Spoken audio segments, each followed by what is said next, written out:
সবচাইতে গরীব সাহাবী ছিলেন সাইয়েদনা বেলাল রাদিয়াল্লাহু তাআলা আনহু। নিজের লজ্জাস্থান ঢাকার কাপড়টা ছাড়া তার কাছে দ্বিতীয় কোনো কাপড় ছিল না। সকালে যদি খাবার পেত, দুপুরে খাবার ছিল না, দুপুরে পেলে রাতের জন্য ছিল না, আজকে খাবার থাকলে কালকে নাই। মদিনার সবচাইতে গরীব সাহাবী বেলাল রাদিয়াল্লাহু তাআলা আনহু, লজ্জাস্থান ঢাকার জন্য শুধু একটা জামা ছিল, গায়ে দেওয়ার মতো কোনো জামা নাই। এই সাহাবীর মতো গরীব কোন সাহাবী মদিনার জমিনে নাই। এই বেলাল রাদিয়াল্লাহু তাআলা আনহুকে বিশ্বনবী ডেকে বললেন, ইয়া বেলাল আনফিক ইয়া বেলাল লা তাখশা মিন যিল আরশি ইকলালা। ও বেলাল, আল্লাহর রাস্তায় দান করো, কারণ আমার আল্লাহর ধনভাণ্ডারের কমতি নাই। সাইয়েদনা বেলাল রাদিয়াল্লাহু তাআলা আনহু সবচেয়ে গরীব। শুনতেছেন? বুঝতেছেন? সবচেয়ে গরীব। ডাউন পার্টটা ঢাকার মতো একটা গার্মেন্ট ছিল, একটা কাপড়, এটা পেঁচায় আসতো, নামাজ পড়তো, গায়ে রাখার মতো কোনো জামা নাই, আর খাবার দাবার টাকা পয়সা বলতে নাই। ওই সাহাবীর বিষ্ণু ইসলাম বললেন, আনফিক বেলাল, বেলাল তুমিও দান করো, তুমিও দাও, দানের হাতকে প্রশস্ত করে দাও। আনফিক ইবনা আদম উনফিক আলাই, হে বনি আদম দাও, দিলে আমি তোমারে দেব। যারা দান করে বেশি তাদেরকে দেয় কে? দিলেই আসবে, না দিলে আসে না। আপনি দেন, দেখবেন আসতে শুরু করছে। এটাই সিস্টেম। দিলে কমে না, না দিলে কমে। সুবহানাল্লাহ পড়ে। উদাহরণ হিসেবে বোঝেন, আপনার হাতে 5 কেজি ওজনের একটা জিনিস দেওয়া হলো, আপনি এটারে ধরে রাখছেন। এটারে ধরে রাখলে আর কিছু নিতে পারবেন? এটারে দিয়ে দিলেই না আরেকটা ধরতে পারবেন, ঠিক কি না? 5 কেজির এটা হুজুরে দিয়ে দিলাম, এরপরে কেউ আমার 20 কেজি দিলে ওইটা ধরবো, ওইটা আবার আরেকজনকে দিব, এরপরে আরেকজন 30 কেজি দিলে ওইটারে ধরবো। কথা বলেন, কথা বলেন, কথা বলেন। এজন্য আল্লাহ বললেন, ইনফিকুনা ফিস সাররাই ওয়াদ দাররা। আমার মুত্তাকি বান্দার প্রথম গুণ, তারা সুখে দুঃখে সব সময় দান করে, দানের ধারাবাহিকতা সব সময় অব্যাহত রাখে। যারা সুখে দুঃখে সচ্ছল অসচ্ছল সব অবস্থায় দান করে, তাদের নাম হলো মুত্তাকি। মুত্তাকিদের প্রথম বৈশিষ্ট্য দান করে। আপনারা দান করেন তো? কিশোরগঞ্জের ভাইয়েরা সবাই করেন? করেন তো? Take it as a reminder. আজকের এই আলোচনাটা একটা রিমাইন্ডার হিসেবে নেন। যাদের দান করতে একটু সমস্যা, মনে থাকে না, অলসতা বা একটু কিপটামির মনোভাব আছে, এই কিপটামি কৃপণতা ভুলে যান। দেন, দেন না একটু, আপনারা দিবে কে? বিশ্বাস হয়? দিলে বাড়ে, দিলে না দিলে কমে, কারণ আপনি দিলে আপনারা দিবে কে? তবে গোপন অবস্থায় দেওয়াটা উত্তম। প্রকাশ্য দান করলে আল্লাহ কবুল করেন, ওইটাতেও সওয়াব আছে, কিন্তু গোপনে দান করলে বেশি খুশি হয় কে? গোপনে দান করলে আল্লাহর রাগ ক্রোধ কমে যায়। আপনার কোনো পাপের কারণে আল্লাহ যদি আপনার উপর রেগে থাকে, আপনি গোপনে কিছু দান করে দেন, ওই রাগটা মুহূর্তেই ঠান্ডা হয়ে যাবে। 7 শ্রেণীর ব্যক্তিকে আল্লাহ তাআলা আরশের নিচে ছায়া দিবে কিয়ামতের দিন, যেদিন আকাশের সূর্যটা মাথার কাছে চলে আসবে, জমিনটা তামার জমিন হয়ে যাবে, তৃষ্ণায় মানুষের জিহ্বা বের হয়ে কুকুরের মতো নাভির সামনে ঝুলতে থাকবে। সূর্যের প্রচন্ড কিরণ আর তাপে মাথার মগজগুলো গলে গলে নাকের ছিদ্র আর কানের ছিদ্র দিয়ে ভাতের মাড়ের মতো টপ টপ করে বেয়ে বেয়ে পড়বে। আল্লাহর আরশের ছায়া ছাড়া সেদিন আর কোনো ছায়া থাকবে না। বিষ্ণু বললেন, 7 শ্রেণীর ব্যক্তিকে আল্লাহ তাআলা সেদিন আরশের নিচে ছায়া দিবে। তার মধ্যে থেকে 1 শ্রেণীর ব্যক্তি, কিশোরগঞ্জের ভাইয়েরা খেয়াল করে শুনেন, তার মধ্যে 1 শ্রেণীর ব্যক্তি হচ্ছে রাজুলুন তাসাদ্দাকা বিসাদাকা ফাআখফাহা। 1 শ্রেণীর ব্যক্তি হচ্ছে ওই ব্যক্তি যে গোপনে আল্লাহর জন্য দান করে। হাত্তা লা তা'লামু শিমালুহু মা তুনফিকু ইয়ামিনু, এমন গোপনে এসে আল্লাহর রাস্তায় দান করে দেয়, তার ডান হাত কি দান করেছে বাম হাত টের পায় না। ডান হাত কি দিল, বাম হাত দেখে নাই, অন্য মানুষ জানা তো দূরের কথা। এই গোপন দান আমার আল্লাহর কাছে খুব প্রিয়। এজন্য একটু দান করার অভ্যেস করেন, অল্প করে করেন। আজকে যে এই 5 টাকা দান করে দেন মসজিদে, 2 টাকার নোট থাকলে দান করে দেন, 1 টাকার পয়সা থাকলে দান করে দেন। দান করতেই হবে, কারণ মুত্তাকি হতে চাইলে এই দানের ধারাবাহিকতা কন্টিনিউয়াসলি এটা রাখতে হয়, এটা থামানো যায় না। সময় ভালো বেশি দিলাম, সময় খারাপ কম দিলাম, কিন্তু দিতে হবে। রাজি আছেন? আল্লাকা সিররুন ইনদাল্লাহ বাইনাকা আনতা ওয়া বাইনাল্লাহ, আল্লাকা সাদাকাতুন তাখফা লা ইয়ালামুহা ইল্লাল্লাহ, আল্লাকা সিররুন ইনদাল্লাহ বাইনাকা আনতা ওয়া বাইনাল্লাহ, আল্লাকা সাদাকাতুন তাখফা লা ইয়ালামুহা ইল্লাল্লাহ। আল্লাকা সিররুন ইনদাল্লাহ, তোমার আর তোমার আল্লাহর মাঝে কোনো গোপন আমল আছে নাকি যেটা আল্লাহ ছাড়া কেউ জানে না? জীবনে আমাদের প্রত্যেকের এমন কিছু গোপন আমল, ইবাদত আর দান সদকা করা দরকার যেটা দুনিয়ার কেউ জানে না, জানে আমার রব আর জানি আমি। এরকম দান থাকার দরকার আছে না নেই? তোমার জীবনে এমন কোন গোপন সাদাকা আছে নাকি যেটা আল্লাহ ছাড়া কেউ দেখেনি? এই গোপন সাদাকাটা আল্লাহ খুব পছন্দ করে। এখানে মাদ্রাসা, আজকে আমার ভাই অমুক ভাই দিবেন 2 লক্ষ টাকা, বলেন মারহাবা। এটা উনি আল্লাহর জন্যও দিতে পারে, মারহাবার জন্যও দিতে পারে, ঠিক কিনা? কিন্তু রাতের আধারে রাস্তার পাশ দিয়ে হেঁটে যাচ্ছেন, মসজিদের দান বাক্সটা লেখা, উপরে সাইনবোর্ডে লেখা মুক্ত হস্তে আল্লাহর ঘরের জন্য দান করুন। কেউ নাই, কাক পক্ষী নাই, রাত বাজে 2টা, হঠাৎ করে পকেট থেকে 1000 টাকার বা 100 টাকার কচকচে নোটটা আপনি দান করে দিলেন। ওই দানটা 1 কোটি টাকার দানের চেয়েও বড় দান। কারণ দুনিয়ার কেউ তখন দেখে নাই, দেখেছে কে? কেউ যেটা দেখে না সেটা দেখে কে? কেউ যেটা জানে না সেটা জানে কে? সবার চোখ ফাঁকি দেয়া গেলেও আমার আল্লাহর চোখ ফাঁকি দেয়া যায়? এজন্য দান করতে হবে একজনের খুশির জন্য, তিনি কে? এজন্য রাব্বুল আলামিন বলেন, মাসালুল্লাযীনা ينفقون أموالهم في سبيل الله كمثل حبة أنبتت 7 سنابل في كل سنبلة 100 حبة والله يضاعف لمن يشاء والله واسع عليم। সুবহানাল্লাহ পড়েন। আল্লাহ বললেন, এই যে তোমরা আমার রাস্তায় দান করো, এটার উপমা একটা চারা বীজের মতো। এই চারা বীজ জমিনে গেড়ে দিলে সেখান থেকে 60টা শীষ গজায়, প্রতিটা শীষ থেকে 100টা করে দানা হয়, প্রতিটা শীষে জন্ম নেয় শত শস্য দানা। সুবহানাল্লাহ। চারা বীজ ছিলেন না, মাটিতে ঢুকাই দিলেন, 60টা শীষ গজালো, প্রতিটা শীষে আবার 100টা করে দানা, মোট কটা হইলো?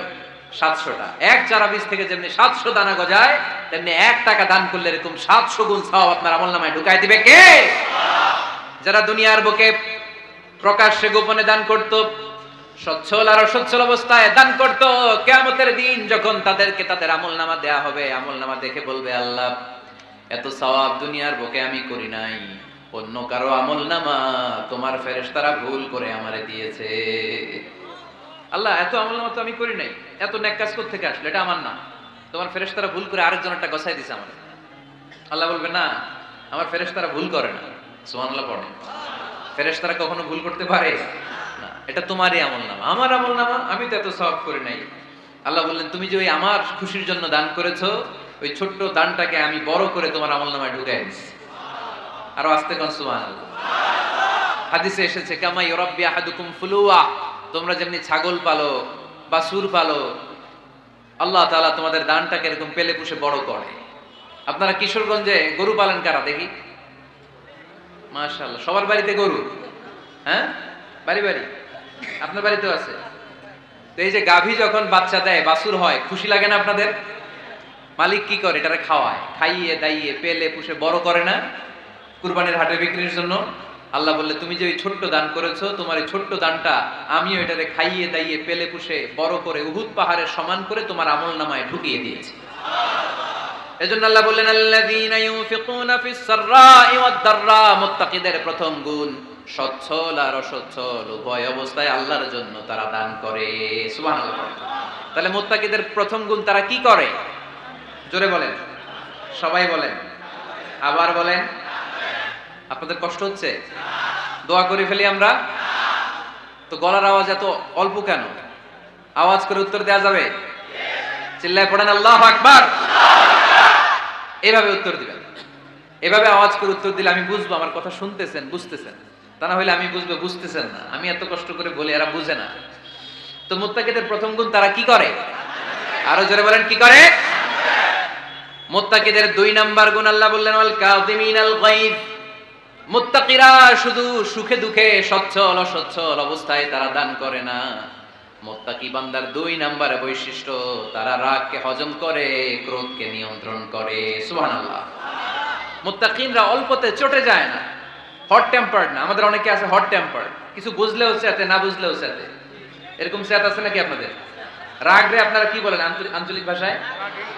রাগী বলেন। তো এই যে রাগী মানুষ আছে না, গুসা উঠছে, এই যে গুসা যে উঠে, এটা খুবই স্বাভাবিক। গুসাটা ওঠা সবার ওঠে, এটা কি বলেন? ওঠে না? ওঠে না? আপনাদের মধ্যে থেকে গুসা বেশি ওঠে কার দেখি?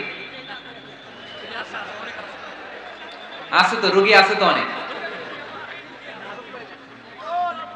আল্লাহ আপনাদের গুসাগুলোরে ঠান্ডা করে দেয়, আর ভালো গুসাগুলো যেন আপনারা ইসলামের পক্ষে করতে পারেন। আল্লাহ তৌফিক দান করো। রাগ হবে ইসলামের জন্য। আল্লাহর জমিনে আল্লাহর বিধান লঙ্ঘন হলে আমরা রেগে যাব, চিল্লায় বলেন ঠিক কিনা? এছাড়া কেউ আমাদেরকে রাগাতে পারবে না। ওয়াল কাযিমিনাল গায়ব, মুত্তাকিন বান্দারা রাগকে হজম করে। রাগ হওয়াটা খুব স্বাভাবিক, এটা ন্যাচারাল, এটা কি প্রাকৃতিক। আমাদের দেহে এক ধরনের হরমোন আছে, এটার নাম হচ্ছে অ্যাড্রেনালিন বলে এটাকে, অ্যাড্রেনালিন হরমোন। তো এই হরমোনটা যখন নিঃসরিত হয় তখন আমরা রেগে উঠি, এর আগে আমরা রাগি না। This adrenaline hormone triggers up your bodies fight response. এটা নিঃসরিত হলেই বডি তখন ফাইট করতে মন চায়, মনে চায় খায়া ফেলাই, মাইরা ফেলাই, দইরা ফেলাই, অক করে হোতা এলাই। আপনারা বলেন না এগুলো? মাইরা অ্যালবাম, কাইটটা অ্যালবাম, অক করে হোতা অ্যালবাম বলেন আপনারা? এগুলো কখন বলেন? যখন রেগে যান, যখন রেগে যান। কিন্তু মুত্তাকি হতে চাইলে যখন তখন রেগে যাওয়া যাবে। ওয়াল কাযিমিনাল গায়ব, যুবক ভাইরা খেয়াল করে শোনো, মুত্তাকি হতে চাইলে 2 নম্বর যে বৈশিষ্ট্যটা আমাদেরকে ধারণ করতে হবে সেটা হচ্ছে ওয়াল কাযিমিনাল গায়ব, রাগকে নিয়ন্ত্রণ করতে জানতে হবে। রাগ এটা ভয়ঙ্কর। অনেকে রাগ করতে করতে যে স্ট্রোক করে ফেলে, আছে না? হার্ট অ্যাটাক করে ফেলে। অনেকে রাগের মাথায় মারাও যায়, আছে না নাই? এটা ভয়ঙ্কর। এর আছে অনেক শারীরিক, মানসিক অনেক প্রভাব, অনেক ক্ষতিকর প্রভাব আছে এই রাগে। রাগটা অনেকটা ঝড়ের মতো। কিসের মতো? ঝড় যেমনি একদিক থেকে এসে সব ভেঙে চুরে তছনছ করে লন্ড ভন্ড করে দিয়ে আরেক দিকে সাঁ করে চলে যায়, রাগও তেমন একদিক দিয়ে আসে সব শেষ করে দিয়ে আরেক দিকে চলে যায়, ঠিক কিনা? এর রাগের মাথায় পৃথিবীতে কত খুন খারাপি ঘটেছে, ঠিক কিনা? বাবা ছেলের মধ্যে রাগ আছে না নাই? বন্ধু বন্ধুর মধ্যে, বন্ধু কয় এটা আমারে দে, ওই বন্ধু বলে না দিব না, রেগে গেছে, কিলাকিলি ঘুষাঘুষি আছে না নাই? বাবা ছেলের মধ্যে জমি জমা নিয়ে হয় না অনেক সময়? বাবা কয় এই জমি তুই পাবি না, পোলায় কয় আমার এই দিবা তুমি। বাপে কয় না দিমু না, পোলায় কয় দিবা। বাপে কয় তোরে তেজ্য পুত্র করে দিলাম, পোলায় কয় তোমার মাথায় আমি কোপ মাইরা দিলাম। আছে না? লেগে গেল, মারাত্মক ঝগড়া। হাজবেন্ড ওয়াইফের মধ্যে এগুলো আর হয় না, তাই না? রাগারাগি হ্যাঁ বেশি হয়। কিশোরগঞ্জে এগুলো আছে। আহা, খবরদার, এগুলোকে বাড়তে দেয়া যাবে না। শয়তান খালি গুতায়। শয়তান চায় কি করে ফ্যামিলিকে ব্রেক ডাউন করা যায়। শয়তান একটা আরশের উপর বসে, অন্য শয়তানরা এসে বলে আমি ওজনে কম দেওয়াইছি, কারে কিছুই করস নাই তুই। আরেকজন এসে বলে আমি সুদ খাওয়ানোর ব্যবস্থা করে দিয়ে আসছি, কারে এটা কিছুই না। আরেকজন এসে বলে মাদ্রাসায় যাচ্ছিল আমি সরাই দিছি, কারে এটা কিছুই না। আরেক শয়তান এসে বলে আমি স্বামী স্ত্রীর মধ্যে বিচ্ছেদ ঘটায় দিছি। ইবলিশ শয়তান তখন এটারে নিয়ে নাচতে শুরু করে দেয়। এজন্য স্বামী স্ত্রীর মধ্যে ঝগড়া আছে না নাই? হাজবেন্ড বলে একটা, ওয়াইফ বলে আরেকটা, আছে না নাই? হাজবেন্ড বলে তুমি যাইবা না, এই বিয়ার দাওয়াতে যাইবা না, ও আমারে অপমান করছিল। বউ কয় আমি যামু, আমার বান্ধবীর বিয়া, তোমার কি? আছে না নাই? হাজবেন্ড কয় না যাবি না, বউ কয় যামু, গেলে তোর খবর আছে। বউ কয় কি করবা? কয় তালাক দিয়ে দিলাম। আছে না নাই? ছোট্ট ঝগড়া থেকে মাথা গরম করে রাগের মাথায় তালাক দিয়ে ফেলে। এজন্যই রাগ ভয়ঙ্কর। এর রাগের কারণে বন্ধু বন্ধুর সম্পর্ক নষ্ট হয়, হাজবেন্ড ওয়াইফের মধ্যে ডিভোর্স হয়ে যায়, বাবা ছেলের মধ্যে সম্পর্ক ছিন্ন হয়ে যায়। এটা ঝড়ের মতো। এজন্য মুমিনরা চাইলেই চট করে রেগে যেতে পারে। এজন্য রাগ নিয়ন্ত্রণের দরকার আছে না নাই? এজন্য আল্লাহ বললেন والذين ينفقون أموالهم في سبيل الذين ينفقون في السراء والضراء والكاظمين الغيظ والعافين عن الناس। মুমিন বান্দার মুত্তাকিদের প্রথম গুণ দান করে, মুত্তাকিদের দ্বিতীয় গুণ তারা রাগকে হজম করে। সুবহানাল্লাহ পড়েন। রাগকে কি করতে হবে? জোরে বলেন কি করতে হবে? আল্লাহ রাসূল বললেন লাইসা শাদীদু বিসসুরআ, কুস্তি খেলে যে অন্যকে মাটিতে শুইয়ে দিতে পারে সে আসল শক্তিশালী না। ইন্নামাশ শাদীদুল্লাযী ইয়ামলিকু নাফসাহু ইনদাল গাদাব, রাগের মাথায় যখন নিজেকে যে নিয়ন্ত্রণ করতে পারে আল্লাহর কাছে ওই ব্যক্তিটাই শক্তিশালী। কুস্তি খেলে আরেকজনের শোয়াই দিলেন, এ শক্তিশালী না। বরং শক্তিশালী তো সে যে রাগের সময় নিজের উপর নিয়ন্ত্রণ রাখে। He can control himself in the time of anger. যখন সে রেগে যায় তখন সে নিজেকে নিয়ন্ত্রণ করতে পারে, সেই শক্তিশালী। কুস্তি খেলে আপনি হোতায় দিলেন আরেকজনকে, আপনি শক্তিশালী না। এজন্য রাগকে নিয়ন্ত্রণ করতে রাজি আছেন তো? এক সাহাবী এসে বললেন, ইয়া রাসূলুল্লাহ আউসিনি ইয়া রাসূলুল্লাহ, ও নবী আমারে নসিহত করেন, আমারে কিছু উপদেশ দেন। বিশ্বনবী বললেন, লা তাগদাব, তুমি রেগে যেও না। সাহাবী বললেন, আরেকটা উপদেশ দেন। বিশ্বনবী বললেন, লা তাগদাব, রেগে যেও না। সাহাবী বললেন, ও নবী আরেকটা উপদেশ দেন। বিশ্বনবী তৃতীয়বারের জন্য বললেন, ও সাহাবী তুমি রেগে যেও না, লা তাগদাব, রেগে যেও না। কারণ রেগে গেলেন তো হেরে গেলেন, রেগে গেলে হেরে গেলেন। অনেকে আপনারা রাগাতে চাইবে নানা ভাবে, কিন্তু আপনি রাখবেন না। আপনার সাথে ঝগড়া করতে চাইবে, পায়ে পাড়া দিয়ে ঝগড়া করতে চায়, এরকম আছে না নাই? আপনারা রাগাতে চায়, ফুসলাতে চায়, কিন্তু মুমিনরা, মুত্তাকিনরা, তারা যেন তেন কোনো কারণে রেগে যায় না। তারা তাদের রাগকে হজম করে। আলহামদুলিল্লাহ পড়ে। আল্লাহ রাসূল সাল্লাল্লাহু আলাইহি ওয়াসাল্লাম কখনো রাখতেন না, কখনো না। ওনার উপর অনেক অত্যাচার হয়েছে, উনি রাগেন নাই, উনি ক্ষমা করে দিয়েছেন। কি করেছেন? আল্লাহ রাসূল সাল্লাল্লাহু আলাইহি ওয়াসাল্লাম যখন মক্কায় নামাজ পড়তেন, আল্লাহ রাসূল সাল্লাল্লাহু আলাইহি ওয়াসাল্লাম যখন রুকুতে যেতেন, সিজদায় যেতেন, পিঠের উপরে পচা উটের নাড়ি ভুঁড়ি চাপিয়ে দেয়া হতো। আল্লাহ রাসূল কখনো রেগেছেন? কথা বলেন। তায়েফের ময়দানে দাওয়াত দিতে গেলেন, পাথর মারা হলো, তিনি রেগেছেন? বাড়ি থেকে বের করে দেয়া হলো, বাধ্য হয়ে মক্কা থেকে মদিনায় হিজরতে গেলেন। মক্কার দিকে তাকিয়ে তাকিয়ে চোখের পানি ছাড়লেন আর বললেন, মক্কা তু আহাব্বুল বিলাদ ইলাইয়া, আমার কাছে সবচেয়ে প্রিয় শহর মক্কা শহর। লাউলা উখরিজতু আমা খারাজতু, আমার যদি বের করে দেয়া না হতো মক্কা থেকে জীবনে কোনোদিন আমি বের হতাম না। তারপরেও বিশ্বনবী রাগেন নাই। ব্ল্যাক ম্যাজিক করে 6 মাস বিশ্বনবীকে অসুস্থ করে রাখা হয়েছে, তিনি রাগেন নাই। আল্লাহ রাসূল সাল্লাল্লাহু আলাইহি ওয়াসাল্লাম একবার উটের উপর চড়ছিলেন। ইন দ্য মিন টাইম এক বেদুইন এসে বিশ্বনবীর গায়ের চাদর ধরে টান দিলেন। হাদিসের বর্ণনাকারী সাইয়েদনা আনাস রাদিয়াল্লাহু তাআলা উনি বলেন, কুনতু আমশি মা রাসূলিল্লাহ, আমি একবার রাসূল সাল্লাল্লাহু আলাইহি ওয়াসাল্লামের সাথে হাঁটছিলাম। ওয়া আলাইহি বুরদুন নাজরানি গলিদুল হাশিয়া, আর রাসূল সাল্লাল্লাহু আলাইহি ওয়াসাল্লামের গায়ে ছিল চাদর। কি ছিল? আপনারা আজকে চাদর গায়ে দিয়ে আসছেন কেউ? আসছেন অনেকে। এই যে আমরা চাদর গায়ে দেই, আমাদের চাদরের এই পাশে মাঝে মাঝে কিছু ডিজাইন করা থাকে না? নাজরান দেশ থেকে নিয়ে আসা বিশ্বনবীর ওই চাদরের এইখানে খসখসে ডিজাইন ছিল। তো আল্লাহ রাসূল যখন চাদর গায়ে দেয়া, ওই বেদুইন যখন চাদর টান দিয়েছে, ওই খসখসে ডিজাইন আল্লাহ রাসূল সাল্লাল্লাহু আলাইহি ওয়াসাল্লামের ঘাড়ের চামড়া ছিঁড়ে ফেলেছে। আসছিল ভিক্ষা করতে, বেদুইন আসছে কি করতে? ভিক্ষা চাওয়ার স্টাইল দেখেন, ভিক্ষা চাওয়ার স্টাইল দেখছেন? আল্লাহ রাসূল সাল্লাল্লাহু আলাইহি ওয়াসাল্লামের চাদর ধরে এমন টান মেরেছে, ওই খসখসে চাদরের দাগ বিষ্ণু সাল্লাল্লাহু আলাইহি ওয়াসাল্লাম ঘাড়ের মধ্যে বসে ঘাড়ের চামড়া ছিঁড়ে গিয়েছে। বিষ্ণু প্রচন্ড ব্যথা পেয়েছেন, কিন্তু কিছুই বলেন নাই। ফালতাফাতা ইলাইহি রাসূলুল্লাহ, আল্লাহ রাসূল তার দিকে তাকালেন, তাকিয়ে সুম্মা দাহিক, ছোট্ট একটা মুচকি হাসি দিলেন। মুচকি হাসি দিলেন। ভিক্ষা করতে আসছে, চাদর ধরে টান মেরে ঘাড়ের চামড়া ছিঁড়ে ফেলছে, আর বলতে শুরু করছে, ইয়া মুহাম্মদ মুরলি মিন মালিল্লাহ, আল্লাহর যে সম্পদ আছে বাইতুল মালের সম্পদ থেকে আমার কিছু দাও, আমার কিছু নাই। আল্লাহ রাসূল সাল্লাল্লাহু আলাইহি ওয়াসাল্লাম ফাদাহিক, একটা মুচকি হাসি দিলেন, দিয়ে সে যা চেয়েছে তার হাতে সেটা উঠিয়ে দিলেন। চিল্লায় পড়েন সুবহান। তার মানে আমার নবী সহজে রাখতেন না। ওনার গায়ের উপর, দেহের উপর অত্যাচার করা হলে বিষ্ণু সাল্লাল্লাহু আলাইহি ওয়াসাল্লাম কখনো রাগেন নাই। মারা হয়েছে, পাথর মেরে রক্তাক্ত করা হয়েছে, পিটানো হয়েছে, আল্লাহ রাসূল সাল্লাল্লাহু আলাইহি ওয়াসাল্লাম কখনো রাগেন নাই। তবে আল্লাহর জমিনে আল্লাহর বিধান লঙ্ঘিত হওয়া মাত্রই বিষ্ণু সাল্লাল্লাহু আলাইহি ওয়াসাল্লাম রেগে যেতেন। পড়েন আল্লাহু আকবার। আল্লাহর বিধান লঙ্ঘিত হতে দিতেন না। যেই লোকটা নামাজ পড়া অবস্থায় উটের পচা নাড়ি ভুঁড়ি চাপিয়ে দিলে রাগেন না, যাকে পাথর মারা হলে রাগেন না, চাদর ধরে টেনে গায়ের চামড়া ছিঁড়ে ফেললে রাগেন না, ওই ব্যক্তিটা আল্লাহর জমিনে আল্লাহর আইনের বিরুদ্ধে কথা বললে রেগে যেতেন। কারণ এটা আল্লাহর আইন, আল্লাহর আইনে সবাই সমান। এখানে উঁচু নিচু, there is no difference between black and white, between upper and lower, between the richer section of the society and poorer section of the society, between the prime minister, between the member of the parliament and the factory worker, rickshaw puller. Everyone is totally equal, 100% equal in the eyes of Quran and Islam. চিল্লায় বলেন ঠিক কি না? আল্লাহর চোখে সবাই সমান। ওইখানে প্রধানমন্ত্রী নাই, ওইখানে প্রেসিডেন্ট নাই, ওইখানে এমপি নাই, ওইখানে রিকশাওয়ালা আর প্রধানমন্ত্রী আর প্রেসিডেন্ট এক কাতারে দাঁড়িয়ে আল্লাহর সেজদা দেয়। চিল্লায় বলেন ঠিক কি না?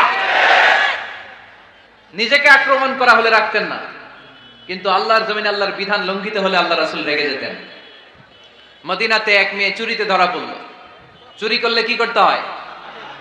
আস-সারিকু ওয়াস-সারিকাতু ফাকতাউ আইদিয়াহুমা। বাংলাদেশে হাত কাটে, কি করে? জেলে দেয়। আর কি করে? হ্যাঁ, জরিমানা, জামায়াতর করে। না, বিধান হচ্ছে হাত কেটে দাও। If anyone steal something precious, the government, the authority should cut down his right hand. আইনটা কার? বাংলাদেশে এরকম চোর আছে না নাই? দেশের টাকা পাচার করে, আছে না নাই? হাজার হাজার টাকা কুচি কুচি করে বগুড়ার এক পানির মধ্যে, খালের মধ্যে দেখলাম। আহা, জনগণ খেতে পায় না, আর মানুষ টাকা কুচি করে জঙ্গলে ফেলে দিয়ে আসে। এগুলো কত বড় টাকা! একটা চোর, ওকে ধরে যদি হাত কেটে টেলিভিশনে প্রচার করে দেয়া হতো, 17 কোটি মানুষ যদি দেখতো, এদেশে আর চোর খুঁজে পাওয়া যেত?